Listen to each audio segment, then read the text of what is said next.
I'd like to talk to about is the idea of partnership. So we all understand, everyone knows what a partnership is, yes?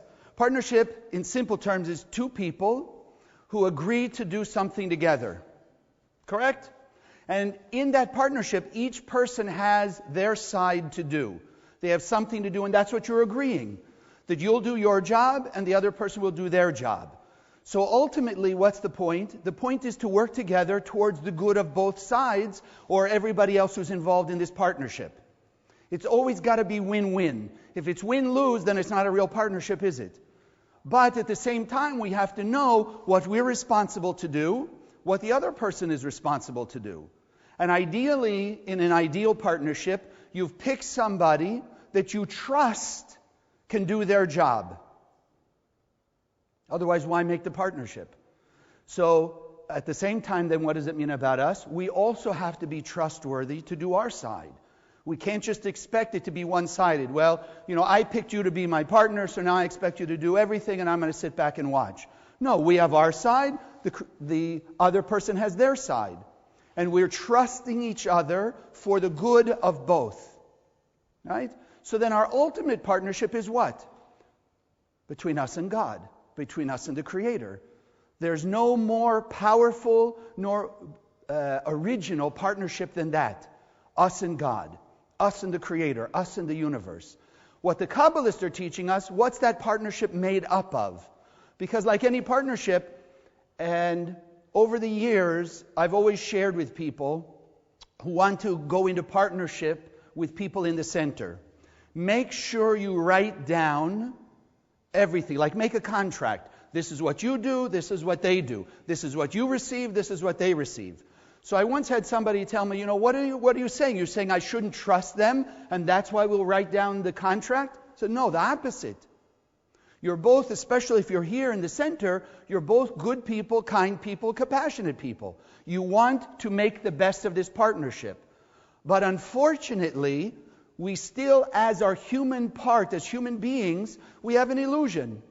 We often don't hear what the other person says. We often don't see everything objectively. Not in any malicious way, but just simple. Right? Like we've always spoken about, if you go to a magic show, you go to see, I don't know, who's the latest one? Chris Angel. Okay, so you go to see Chris Angel. Do you really believe this magician can make the elephant appear out of nowhere? Some of you go, yeah, absolutely. Okay. Right? I mean, we all know that they're illusionists. They're fooling our five senses to entertain us. In fact, my teacher, the Rav Berg, used to say, what would happen if you went to a magic show, you pay $1,000 to have front row seats, and here's the magician, shows you an empty hat, puts the scarf or the covering on it, abracadabra, poof, empty hat. Shows you an empty cage, puts the covering over it, abracadabra, pulls the cover off, poof, nothing there. What would happen after about 3 or 4 of those kinds of tricks? Would you be happy paying $1,000 for that? No. Why are you paying $1,000? You're paying them to fool your five senses. You want to be fooled. What it's inferring to us is our five senses can be tricked. So two people who join together in a partnership, even at best, 2 months, 3 months, 6 months down the line, you may forget what you said, what was agreed, what the different terms were. So write them down. Agree to them in the beginning. And that way, if there is that illusion, and again, not in any negative way, but just simply because we get involved in the rest of the world and we fall into those kinds of illusions. So then we will forget. So write it down. You can always go back and say, wow, you were right or I was right, but here's our original contract. So sadly, when we come into this world, when a child is born, unlike your DVD player, unlike your computer, etc., it doesn't come with an instruction manual. Wish they did. Be a little uncomfortable for the mother, but okay, that's a different issue. The women going, yeah. So what the Kabbalists are teaching us, what is this partnership? What is the partnership between us and the Creator? And it starts like this. In the world before creation, what's known as the endless world. The Creator, in its beneficence, in its desire to give you and me all the blessings we could ever imagine, all the fulfillment, all the good, all the happiness, joy, prosperity, etc., created us as vessels, containers, for what the Kabbalists call the light of God. The light of God is the source of all those blessings. When you're feeling happy here this morning, when you're out and something good happens to you, you receive good news, you enjoy a movie, whatever it is, that's the light of God being awakened inside you. The light of God is the source of our blessings, not the physical things themselves. It's internally. It's internally we're sensing that light. So there's the original partnership. The Creator is the source of light, all our blessings, and we are the vessel to make it manifest. And therefore, one aspect of the partnership is simply that. The Creator has committed itself infinitely and eternally to shining its light on each and every one of us and every human being on earth. So then we ask, why is there darkness in the world? Why is there chaos? If this is the original partnership, the eternal and unchangeable partnership, why is there darkness in the world? Because we, the vessel, have the responsibility to make manifest that light force. It's not up to the Creator to make it manifest. It's up to us as vessels. So how do we do that? Like we've just affirmed. With greater actions of kindness, compassion, charity, love, forgiveness, tolerance, gratitude, appreciation, all the God-like light behaviors. There's one glitch. We've been given free will. Darn. Take away our free will, and what would we be? We would be able to behave like the Creator, pure and perfect all the time. There's only one thing. Would we really appreciate it? Would we really enjoy that? I'm looking to see the heads go, right? We wouldn't.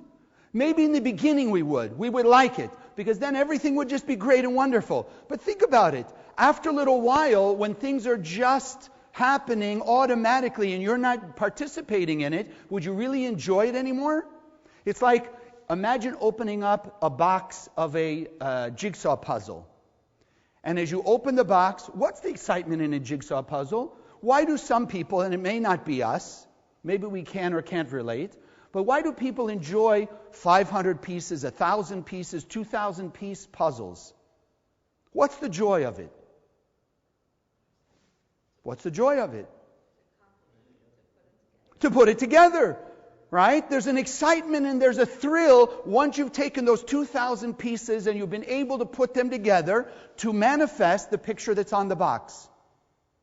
What would happen if this person opened up the box and unfolded the puzzle already put together? So it was just like opening a tablecloth and they unfold it and then lay it out. Would it be as fun? Would it be as thrilling? Would it give them that same sense of satisfaction and fulfillment? No or no? Thank you. Right? It wouldn't. The fun is putting the pieces together. So the Creator in our partnership gave us free will. We are the ones who decide. Express our light nature, our Creator nature, channel that light of the Creator through light behaviors or not. We don't have to. If a person is not channeling the light of the Creator through love, kindness, and compassion, then what are they doing? Then they're channeling the light of the Creator in a concealed way called anger, jealousy, greed, fear, ego, etc. Resentment, guilt, shame. It's still the light of the Creator, but it's concealed. It's concealed, like the puzzle. It's concealed. The pieces may still be there, but it's already put together. So the separate pieces, they're concealed inside the way it's been put together and folded up. So similarly, the light of the Creator, when we look around the world and we see darkness, we see chaos, we see pain and suffering, for us it's to understand there's still the light of the Creator. Because the infinite Creator's side of our partnership is to do what? What did we just say? The Creator's side of the partnership. Forgot already. See how fast? To shine the light infinitely. To shine its beneficence and all the blessings of life infinitely. Infinitely. Do you think the Creator ever doesn't fulfill its side? Creator is always fulfilling its side. So then everything in the world is actually the light of the Creator. But because we, the vessel, we as human beings, physically manifest vessels in this world, we have the free will to either let that light flow through us or not. It's our choice, not the choice of the Creator. But at the same time, what's the Creator's side, even of that part of the partnership? Is to manifest whatever we do. We are the vessel. So the light is constantly pouring through us. But if we choose to put a veil of anger, jealousy, greed, ego, resentment, guilt, shame on that light, then as that goes out into the universe, what's cause and effect? If guilt goes out into the universe, then guilt comes back to the person. If anger goes out into the universe from the person, then anger will come back to the person. That's what cause and effect is. So the universe's side of the deal is to create the manifestation. It's not to cause things. It's to give us the ability to channel the light or not, to manifest our good or not, to have total fulfillment or not. That's up to us. That's up to us. So then the Creator is constantly doing its side, which has two facets to it. How many of you ever been in a challenging situation? Difficult situation? Obstacle? Exactly. So if we're saying that the Creator's job is to set up and manifest our behavior, then why do we have challenges? Because that's one facet of the Creator's partnership. To set up situations that allow us to do our side.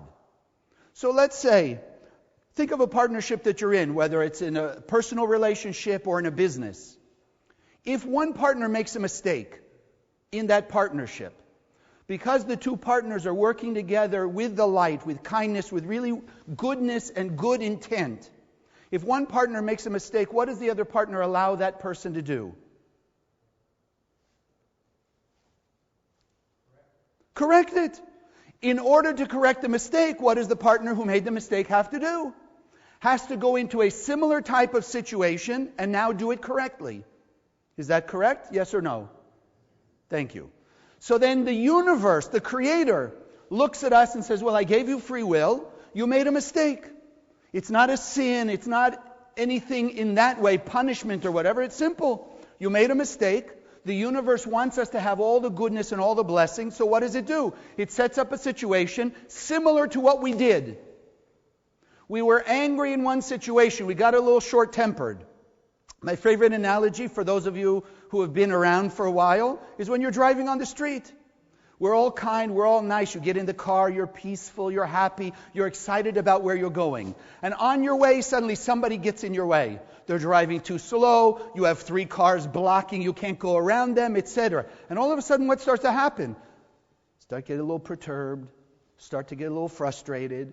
And if you're really trying to get somewhere and this is going on for a while, what could happen? You might even express a little anger. In your car, they can't hear you, but you're expressing your anger, right? Exactly. So you're screaming and yelling, get out of my way, whatever it is, you're short-tempered. Is that a light behavior or not? Not at all. It's a mistake. In that moment, what ideally should we have done? We're feeling frustrated, what should we do? Take a deep breath and express more light. Wish them well. Send them the light of the Creator. Pray for their good, their protection, or whatever. What did we do? We got angry. We expressed a little bit of our anger. So now our partner, the Creator, says, I'll give you a chance to make up for it. And how are we going to make up for it? So 3 weeks later, we forgot about that. Why? Because we finally got there, we enjoyed our family, friends, whatever it was. 3 weeks later, we're driving down the street again. Different place, different situation. And again, something's blocking our way. A little bit of the anger, frustration starts to wake up in us. We have to remember, the Creator gave us what opportunity? To repair the mistake we made before. So we're feeling a little frustrated, a little angry. And now what do? To fix our mistake, we act with kindness, compassion, right? Forgiveness. We pray for their good. We send them light, etc. We've made up for our mistake.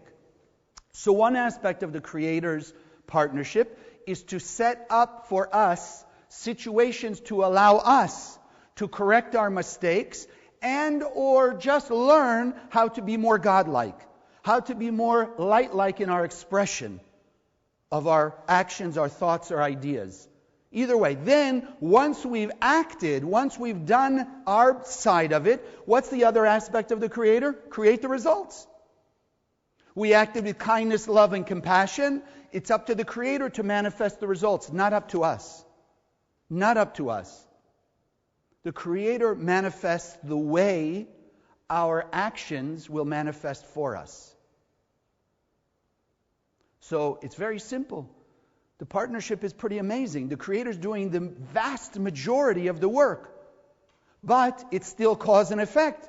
We set up the action, we do the behavior, and the universe will manifest it for us. If we made a mistake and we don't remember the mistake we made, what's the beauty of the partnership? The Creator will make sure that we're in a situation that allows us to correct it. So then our job is just to keep our mind on one thing, and one thing alone. And this is one of the most important, powerful secrets that we teach. Act like the Creator all the time. That's it. It sounds very simple, but it's not always easy. Our only job in this world is to act like the Creator, to channel the light of the Creator in every situation towards every person, unconditionally. For that simple act, they didn't say easy again, but that simple act, what does the universe do? It sets us up with health, happiness, joy, peace, prosperity, protection, all the right things, all the blessings that the universe can bring us.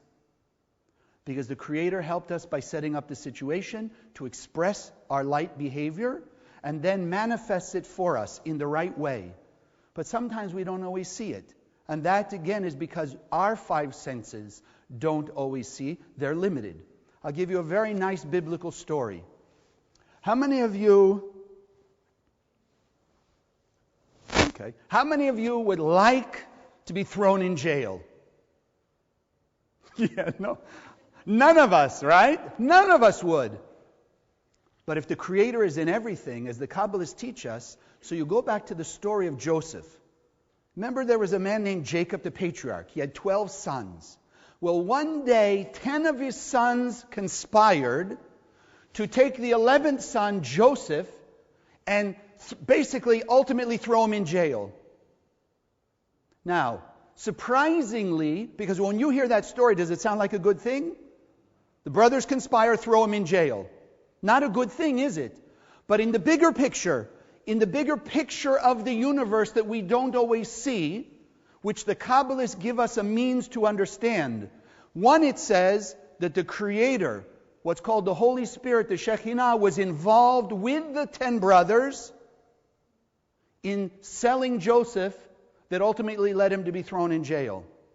They say, well, how could God conspire with the 10 brothers to sell their brother and ultimately land him in jail? Because when you stand back and you follow the continuation of the story, because he was thrown in jail, and the way he behaved while he was in jail, he ultimately became second to Pharaoh. And at the time, Pharaoh was the leader, the head of the entire known world at that point. So Joseph became second in power to the leader of the world. So was that a good thing? Yes, but had he not been thrown in jail in that whole process, he would not have been able to become second to Pharaoh. And not only that, but then when there was a famine, and his family and people were starving because there was no food, he was able to feed and sustain the world because he was second to Pharaoh. Because he was sold by his brothers and thrown in jail. So in the end of the story, if you see the whole picture like that, was it good that he was thrown in jail? Yes, if you see it that way, because that ultimately led him to be second to Pharaoh and be able to sustain the world. So for us, what's the lesson? For us, the lesson is to trust that everything comes from the Creator. Everything. So you're sitting right now in the midst of some challenge in your life. The key today, starting right now, is to know, without a doubt, to have trust. Your partner, the Creator, do you ever think the Creator wants bad for us? No, the Creator only wants good, but gave us free will. So whatever challenge we're facing now, the key is to have trust that it's the right thing for us to fix our mistakes of the past and or to learn how to be more God-like in our behavior towards everyone around us. But that's our job. Our part of the partnership is to have that trust, is to have that willingness to behave unconditionally like the Creator. Sometimes people have different challenges in their life in order to relate with other people. Sometimes our life is going well, and we forget there are other people in the world. We forget there are other challenges or other chaos in the world by other people. So every now and then we'll have our own challenges to wake us up to remember, you know what, there are other people in the world who have sickness. Maybe we only have a toothache, but the pain of that toothache is enough to wake us up and say, wait a second, I have to start relating to people who have not just a toothache, but people who are in major ailments, people who are being told by the doctors terminal ailments and things like that, so that I will awaken the desire and the actions to meditate on them, to send light to them, to awaken the purity and the perfection of their health and their vitality, because I can relate to it. Maybe you're in a difficult business. There's some situation at work not going well. It was going great, and all of a sudden it goes bad. Could be also to wake us up and say, you know what, let me pray for the prosperity and the goodness of everybody in the world who's going through a problem. Maybe there's difficulty in a relationship, and it can wake us up to have greater compassion and understanding of other people who are going through difficulties. Because up to that point, maybe we didn't relate. Maybe we thought everything was just going so well that we couldn't relate because we didn't think about it. So sometimes we're put in those situations at the same time, simultaneously, to fix what we did in the past, but also to awaken, as we did in our affirmation, a greater level of kindness, compassion, care for others, love for others. Because as the Kabbalists say, until there's peace in the world, we don't have real peace ourselves. So then it's to our advantage to bring peace to other people so that we can also have peace. Because that's how cause and effect works. It allows us to take control of our lives. That's the beauty. On the one hand, yes, we have to accept the challenges come our way based on our mistakes of the past also. And I know sometimes it's a very difficult thing because some people are in very dire straits. They have very challenging situations. So are we saying they caused those things? That's what I want to make sure we don't walk away with that idea. It's for them to fix their behavior, but it's not that they made the other person do what they did. So we didn't cause somebody to cheat us in a business or cheat in a relationship. At the same time, for us to know how to control our destiny, which is what cause and effect allows us to do, no matter what happens to me. Somebody does cheat me in a business deal, or somebody is doing something that I don't like. It's for me to awaken my partnership, not with them, with the Creator. Act more godlike, act with forgiveness and tolerance, do the light-like thing, which we learn more details in the classes, or we could go on for hours and hours and hours, so that our destiny is now one of a higher love, kindness, compassion, because the universe will reflect our behavior. So if we in a challenging situation can act with a greater amount of kindness and compassion and God-like action, then the universe will also bring us that back in a transcendent way. In simple terms, what's a miracle? A miracle is something we're not used to seeing happen. But a miracle is a reflection of us behaving in a way that we're not used to seeing us do. We're all kind and nice people. We'll be kind and nice in various situations. But today's the day I raise that level of behavior because I want the universe to raise its level of behavior back to me. But it goes back to trusting in the partnership. I have my side. I'm letting the Creator do its side. I don't want to do the Creator's part because the Creator can do it much better than I can. Let's focus on being 100% of what our job is, be better channels of light, be better conduits of the goodness and the kindness the Creator already gave us, and just expand that consciousness. Find ways and means to be more godlike. It's another interesting story. Abraham. If you remember the story of Abraham, right? One of the first people, they say, who knew the power of the Creator, as opposed to what they usually call polytheistic, right? There were a lot of people who thought there were a lot of different gods in the world, in the universe, or what have you.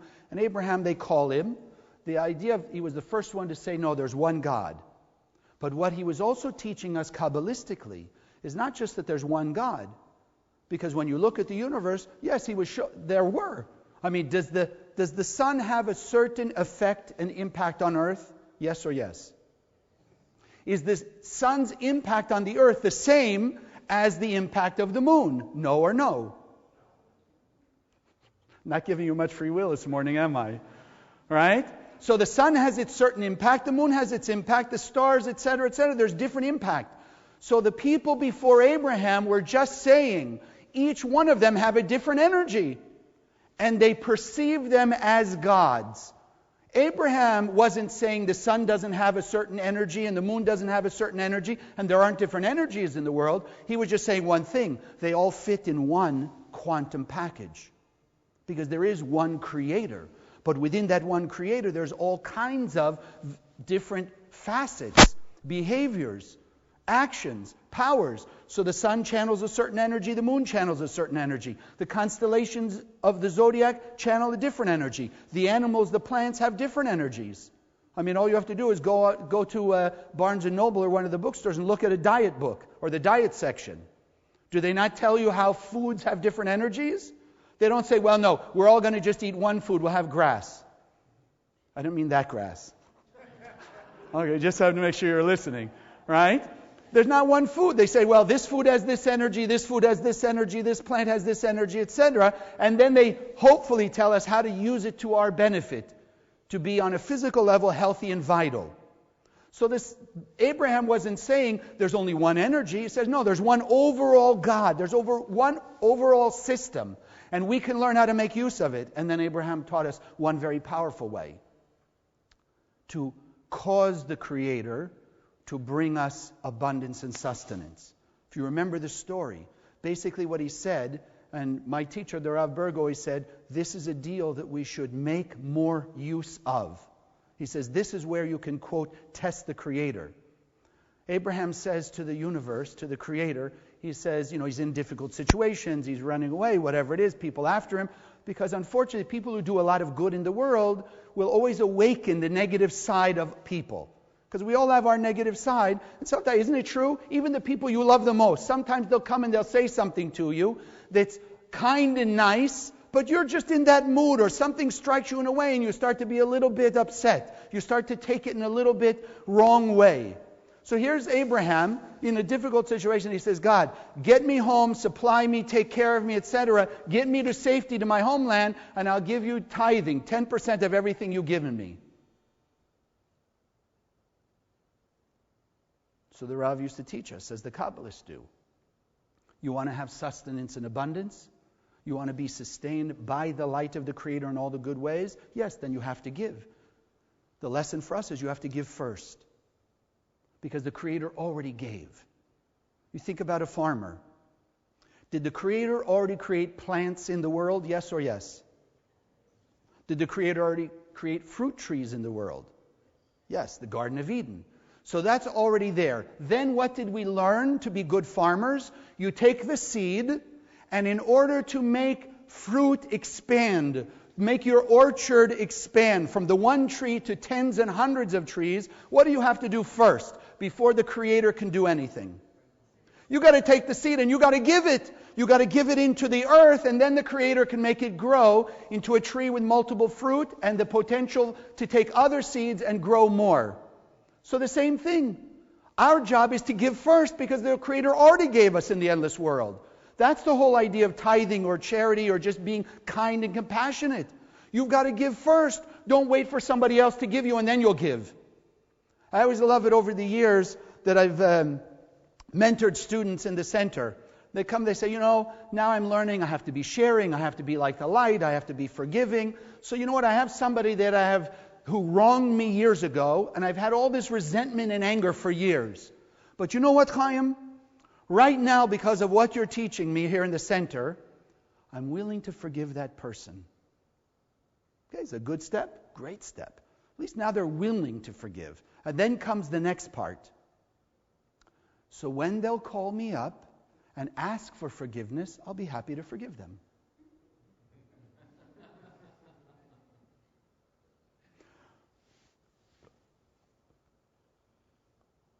So meanwhile, they're still holding their anger and their resentment, blockages to their blessings in life.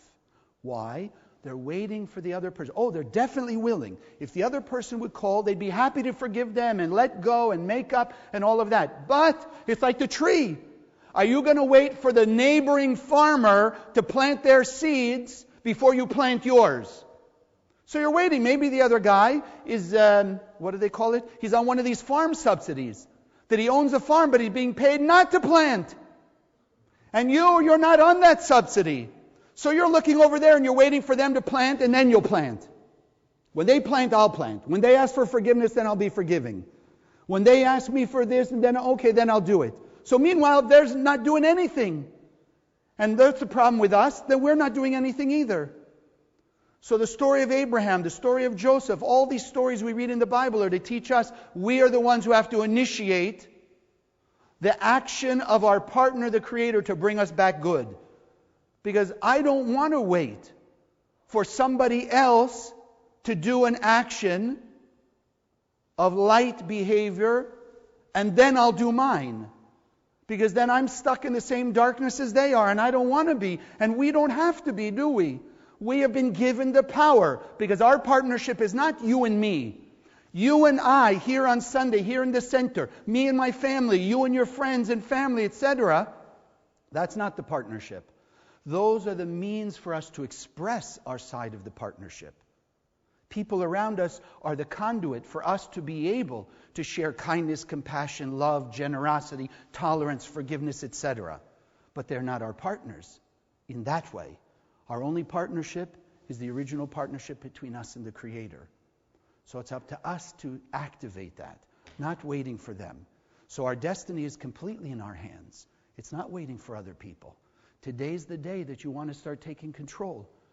We all want to start taking control of our destiny.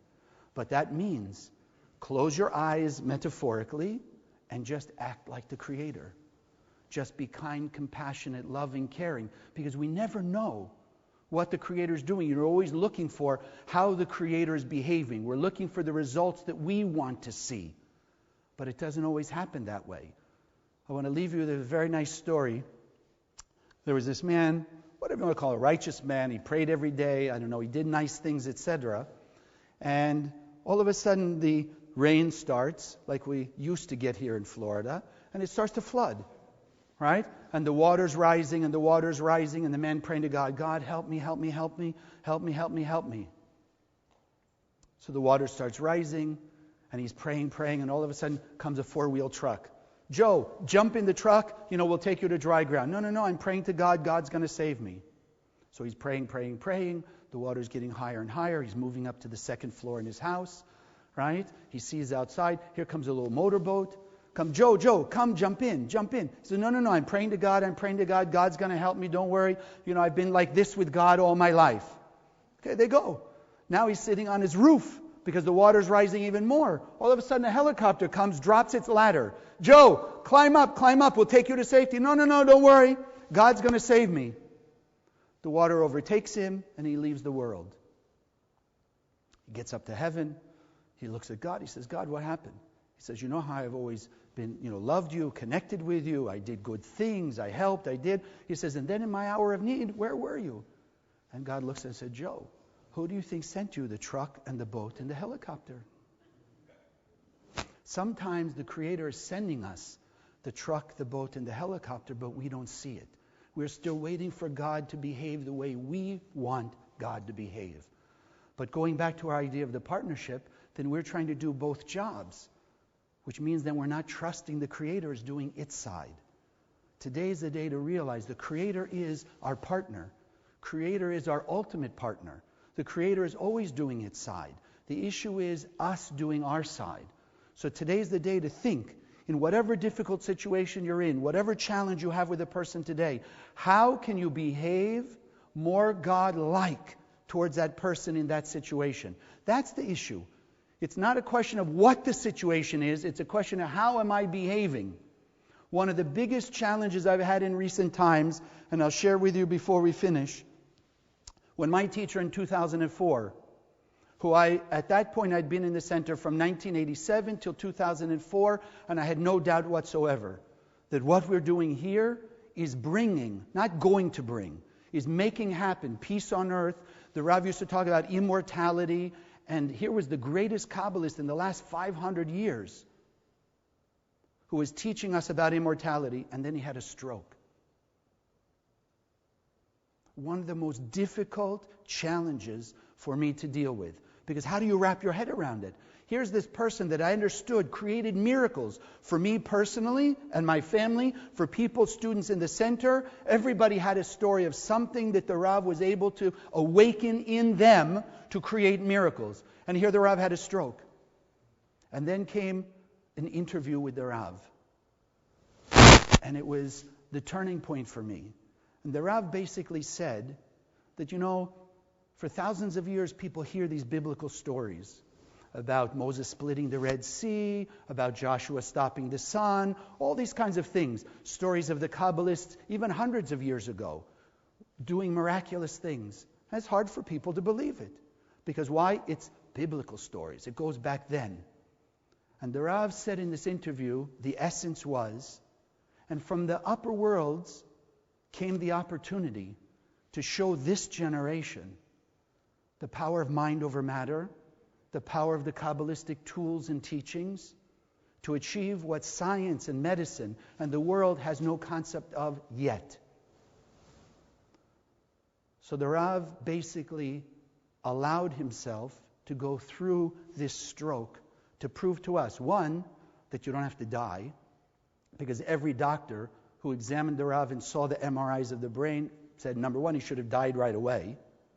Or number two, he should have been completely a vegetative state. And the Rav walked, spoke, conscious, etc. Yes, he had his moments that you could see from our point of view there was an impact of the stroke. But the doctors had no way. In fact, we have an interview of a doctor said, we don't understand how the Rav rewired his brain to be able to function. And it was at that moment, for me, it was that turning point. To understand, like I'm sharing with you this morning, no matter the challenge going on in my life, in your life, it's the Creator's partnership pointing out a way that we can raise our godlike behavior. We can raise our level of fulfillment and blessings in our life by making the effort to bless others first. Don't wait. Don't wait. Take control. Bless others, and the universe will bless you in return. God bless.